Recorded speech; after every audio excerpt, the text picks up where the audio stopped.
नमस्कार दोस्तों, आज हम बताने जा रहे हैं स्त्री शक्ति का दूसरा नाम देवी से नारी तक की यात्रा।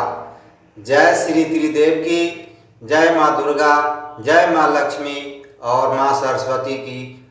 आज हम बात करेंगे उस शक्ति की, उस सृजनकर्ता की जिसे हम कभी देवी कहते हैं, कभी माँ, कभी पत्नी, कभी बहन, पर असल में वह एक ही है, नारी। नारी सिर्फ शरीर नहीं होती, वह आत्मा होती है। वह शक्ति का प्रतीक है, करुणा की मूरत है और सहनशीलता की पराकाष्ठा है। पर क्या आपने कभी सोचा है कि जिस नारी को हम घर में अबला कहते हैं, वही देवी के रूप में अर्चना की पात्र कैसे बन जाती है? आइए जानते हैं देवी से नारी तक की इस यात्रा को। ब्रह्मांड की प्रथम शक्ति आदि शक्ति। सनातन धर्म के अनुसार सृष्टि की रचना से पहले केवल शिव थे, निर्विकार, निराकार। पर सृजन की इच्छा तब जागी जब आदि शक्ति का प्रकाट हुआ। माँ शक्ति ने ही ब्रह्मा को सृजन का ज्ञान दिया, विष्णु को पालन का और शिव को संहार का। यही शक्ति विभिन्न रूपों में अवतरित होकर माँ दुर्गा बनती है जब अधर्म का नाश करना हो, माँ लक्ष्मी बनती है जब परिवार को समृद्धि देनी हो, और माँ सरस्वती बनती है जब ज्ञान का प्रकाश फैलाना हो। यही आदि शक्ति जब संसार में जन्म लेती है तो कहलाती है नारी। जन्म से पहले ही पूजनीय कन्या के रूप में नारी।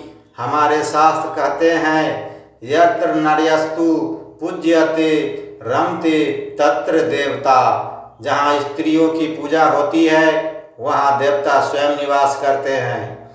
नवरात्रि में कन्या पूजन क्यों किया जाता है? क्यों 2 से 10 वर्ष की कन्याओं को देवी मानकर चरण धोए जाते हैं? क्यों उन्हें भोजन कराकर यज्ञ पूर्ण किया जाता है?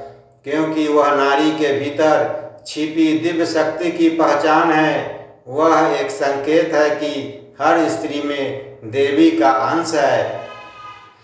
नारी सहनशीलता की प्रतिमूर्ति। जब वही देवी एक सामान्य घर में जन्म लेती है तो उसे अबला कहा जाता है। पर क्या वास्तव में वह अबला होती है?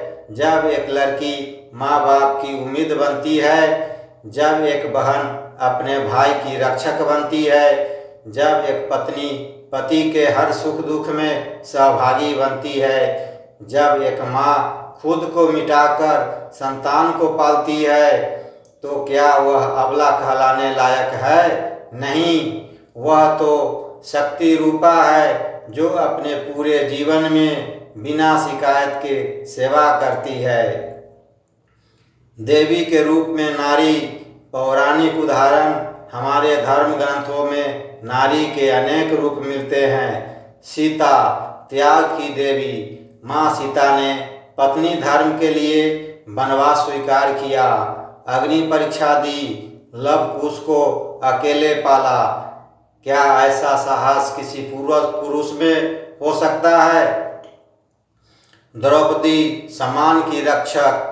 द्रौपदी का चीरहरण कोई साधारण घटना नहीं थी।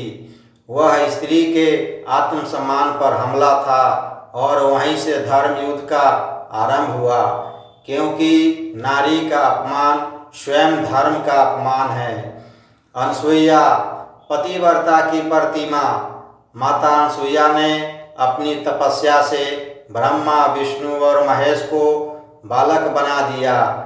यह नारी की शक्ति, भक्ति, तप और शक्ति का प्रमाण है।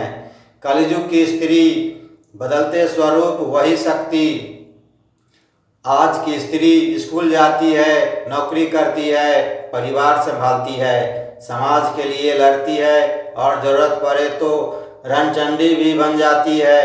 वह माँ दुर्गा है जब अन्याय के खिलाफ खड़ी होती है। वह माँ लक्ष्मी है जब घर को आर्थिक रूप से संभालती है।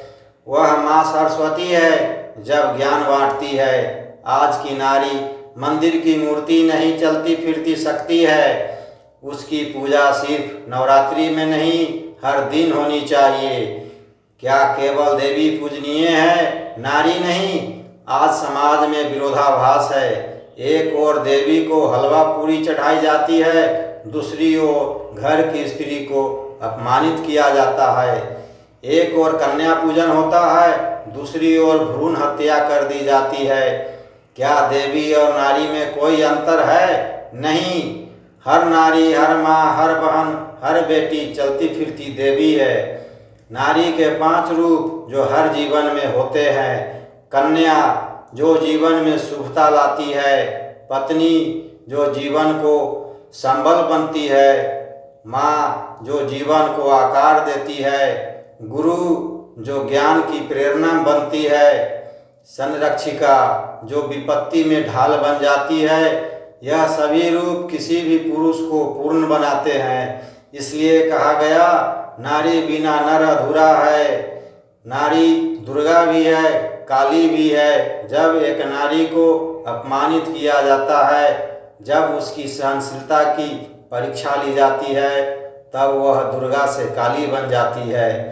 शास्त्रों में कहा गया है, स्त्री को कमजोर मत समझो, उसके भीतर वही शक्ति है जो संहार भी कर सकती है और सृजन भी। कन्या देवी से नारी बनना अवनति है? नहीं, यह उसका सर्वोच्च रूप है। देवी सिर्फ शक्ति का प्रतीक है, पर नारी उसका जीवंत उदाहरण है। देवी की मूर्ति को हम पूजते हैं, लेकिन नारी वह मूर्ति है जो आपके लिए खाना बनाती है, आपकी सेवा करती है, आपकी संतान को जन्म देती है और आपकी गलतियों को क्षमा भी करती है। यह देवी से भी महान है। हर स्त्री में है माँ दुर्गा का वास। तो मेरे प्रिय भक्तों, अगर आप सच्चे भक्त हैं तो सिर्फ मंदिर में देवी की मूर्ति को मत पूजिए, अपने घर की नारी को भी सम्मान दीजिए। माँ की सेवा कीजिए, बहन को पढ़ाई के लिए प्रेरित कीजिए, पत्नी को मेहनत को सराहिए, बेटी को देवी समझकर उसका पालन कीजिए, क्योंकि एक सच्चा भक्त वही है जो अपने घर की देवी की पूजा करे, उसकी भावनाओं को समझे और उसके संघर्ष को पहचाने। स्त्री सिर्फ शरीर नहीं, वह शक्ति है, वह त्याग है, वह तपस्या है, वह सृजन है, वह संहार है, वह देवी है, वह नारी है। जय माँ शक्ति, जय माँ दुर्गा। हर स्त्री को मेरा नमन। अगर यह जानकारी आपको उपयोगी लगी तो वीडियो को लाइक करें, शेयर करें और चैनल भक्ति सागर त्रिदेव को जरूर सब्सक्राइब करें। धन्यवाद।